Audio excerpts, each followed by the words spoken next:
In the vast hierarchy of the animal kingdom, there is one creature we respect, but never consume. The lion, a symbol of power, a shadow in the grass, and a biological enigma. To understand why the lion is not food, we must first understand the architecture of a killer. As apex predators, lions are the ultimate biological sponges, soaking up toxins from every level below them. Mercury, heavy metals, and pollutants concentrate in their flesh through a process called biomagnification. Beyond mercury, the lion's body stores high concentrations of lead and cadmium pulled from the bones of their prey. The liver of an apex predator is a battleground, struggling to filter a lifetime of environmental poisons. These heavy metals cause irreversible cellular damage in humans, attacking the nervous system and organs. In the trophic pyramid, the higher you climb, the more concentrated the poison becomes. The tip is lethal. Hidden within that muscle are over 63 pathogens, from lethal parasites to zoonotic viruses. To eat the king is to invite a menagerie of invisible monsters into your own bloodstream. Zoonotic diseases don't just exist in the meat. They wait for the moment of contact to leap across species. Scientists have linked the consumption of wild carnivores to the most devastating viral outbreaks in human history. Our immune systems, unaccustomed to the unique pathogens of the great cats, are often defenseless. Ecologically, the lion is a sink for energy, a dead end in the flow of life-sustaining power. 90% of the energy consumed by the prey is lost to heat and metabolism. It is the most inefficient fuel. To produce 1 pound of lion meat requires the sacrifice of hundreds of pounds of perfectly viable protein.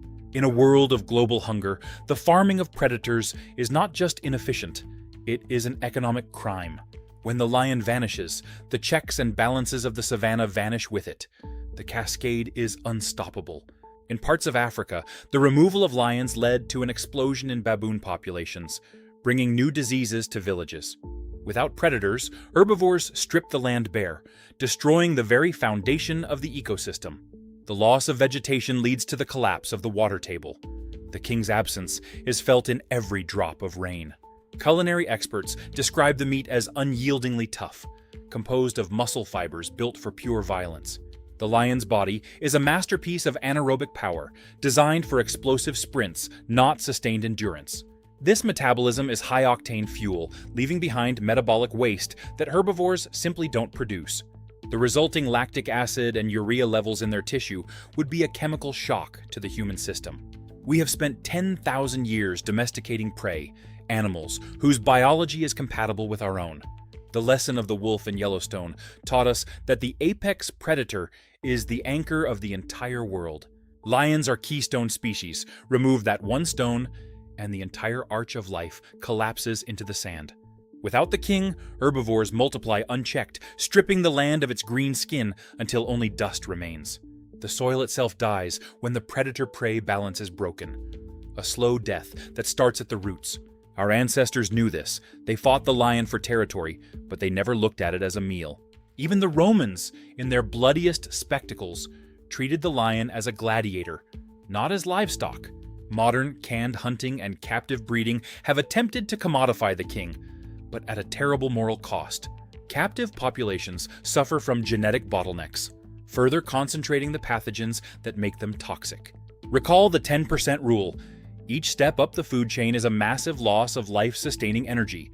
The resources needed to raise one lion could feed an entire village if invested elsewhere in the chain. Industrial lion farming often involves a chemical cocktail of antibiotics and hormones to keep the predators alive. Our digestive system, evolved for thousands of years, is simply not equipped for this toxic intrusion. We must ask ourselves if the pursuit of novelty is worth the destruction of our own biological heritage. The contract is clear. We live beside the king, we respect the king, but we never consume the king. Ancient civilizations did not see the lion as meat. They saw it as a god, a protector of the afterlife. In the great stories of the past, the lion was a test of courage and faith, never a source of sustenance. The taboo against eating predators is one of the oldest and most universal laws of human survival. When we look at the lion, we see a mirror of our own position at the top, a fellow traveler on the peak. To eat the lion is to lose a piece of our own humanity, a choice between greed and preservation. The king belongs to the horizon, to the wind, and to the future, not to the plate. This is why we do not hunt the hunter. Because some fires are meant to be watched, not consumed. At the molecular level, mercury is a silver ghost, slipping through cellular walls and binding to vital proteins. Once inside the human body, it crosses the blood-brain barrier, causing irreversible neurological decay. Lead and cadmium follow, weaving their toxic threads into the very foundation of our bone structure. Persistent organic pollutants, or PCBs, wrap around our genetic code, triggering mutations and silent diseases. The math of toxicity is exponential. Every prey consumed adds another layer of poison to the predator's reservoir. Chronic diseases are often invisible in the wild, hidden behind the lion's mask of power, until the very end. The meat itself is a hive, a dormant battlefield, waiting for a new host to awaken its parasitic inhabitants. Echinococcus cysts can grow in human organs for years, a silent legacy of a single meal of contaminated meat.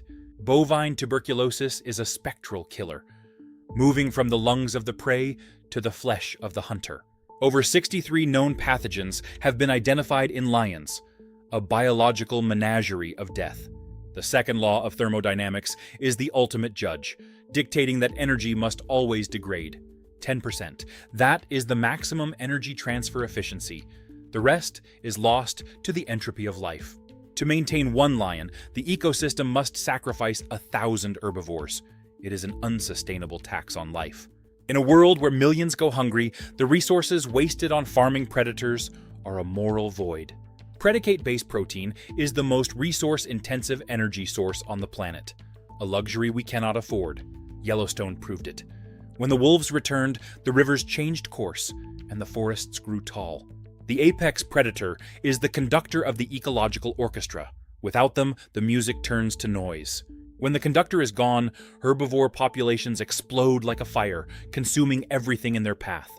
The savanna turns to dust when the lion is gone, a trophic cascade that leads to the death of the land. The soil itself loses its soul when the predator-prey balance is broken, a death that starts at the molecular level. Then there are the musk glands, territorial markers that contain a chemical cocktail of bitterness. If even a single drop touches the meat, the entire carcass is tainted with a foul, unmaskable flavor. Lactic acid crystals, a byproduct of the lion's explosive hunts, give the meat a metallic, sour tang. High levels of urea, a nitrogen-rich waste product, add a pungent, ammonia-like scent to the flesh. The muscle fibers are anaerobic. They are built for short, violent bursts of power, not for the slow cooking of a meal. No amount of aging or marination can soften the architecture of a predator's body. It is built to endure, not to be eaten. History has always known. The taboo against eating the lion is as old as human language itself. In Egypt, the lioness Sekhmet was the goddess of war and healing. To eat her was to eat a deity. The Lion of Judah was a symbol of strength and protection, a spiritual anchor for entire civilizations. The Romans understood the lion as a gladiator. They fought them for power, but they never farmed them for food. Across Africa, indigenous tribes have long held the lion in high regard, a guardian of the savanna. The taboo is universal. It is a biological and cultural defense mechanism that has kept us safe for millennia. Today, the trade of lion meat is a shadowy industry, operating in the gray areas of global law. Regulators classify it as game meat, but the lack of oversight is a breeding ground for danger. Every legal lion steak sold is a potential cover for the illegal trade of wild-caught bushmeat. The illegal bushmeat trade is the #1 threat to global health, a source of new and lethal viruses. We are eating away at the very symbols of our wild world. The clock is ticking toward a silent savanna. When we look at the lion, we see a mirror of our own position at the top, a fellow traveler on the peak. To eat the lion is to lose a piece of our own humanity, a choice between greed and preservation.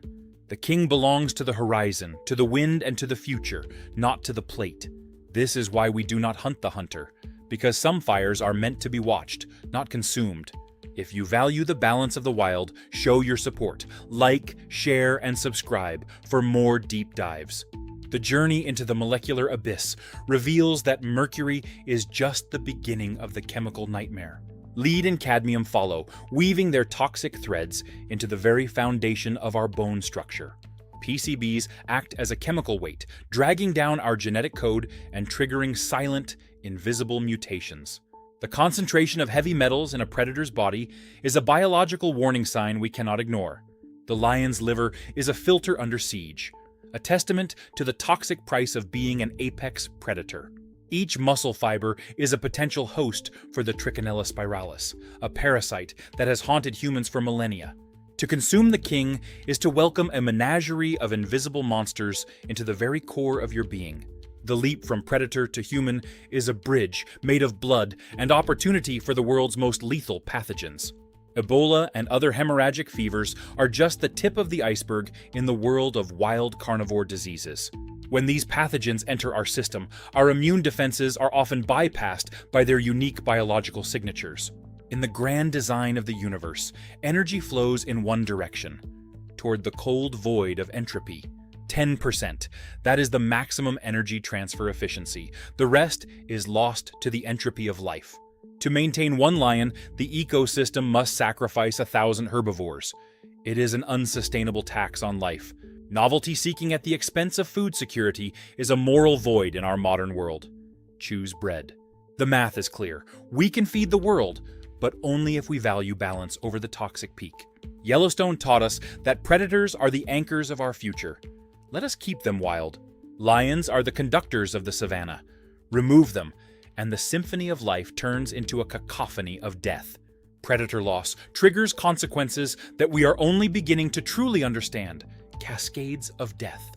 Without the king, the land is defenseless against the hunger of the masses below. A barren world. The savanna's green skin is stripped away when the king is no longer there to protect it from overgrazing. The very earth beneath our feet dies when the balance of the food chain is broken. A molecular collapse. Then there are the musk glands, territorial markers that contain a chemical cocktail of bitterness. To consume the lion is to taste the foul reality of predation, a metallic and bitter legacy. Avoid it. Lactic acid crystals, forged in the heat of the chase, leave the meat with a sharp metallic tang. Pungent ammonia scents rise from the flesh, a result of the predator's high-protein, blood-based diet. Explosive power is etched into every fiber.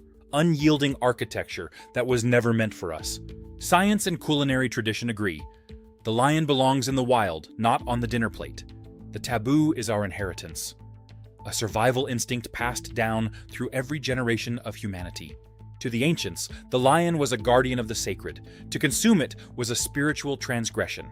Strength and protection are the king's true gifts to humanity. Let us respect his place at the peak. The Roman arena taught us that the lion is a gladiator of the wild. To be respected, not commodified. Respect for the predator is woven into the fabric of human history. A sacred bond we must not break. Predators are our guardians, not our prey. The warning is as clear today as it was in the beginning. Novelty seeking at the expense of the wild is a dangerous and unethical pursuit for our modern world. Without proper oversight, the exotic meat industry remains a shadowy corner of global health risk. The dark corners of the trade are where our biological safety is sacrificed for the sake of profit. The next global threat could begin with a single, unchecked bite of predator meat, a price too high. Time is running out to protect the iconic predators that define our wild heritage from our own greed. When we protect the lion, we protect the best parts of our own human spirit. We are connected. Conservation is a choice, a decision to value life over novelty and balance over greed. The king belongs to the horizon. Let us keep him there as a symbol of strength and survival.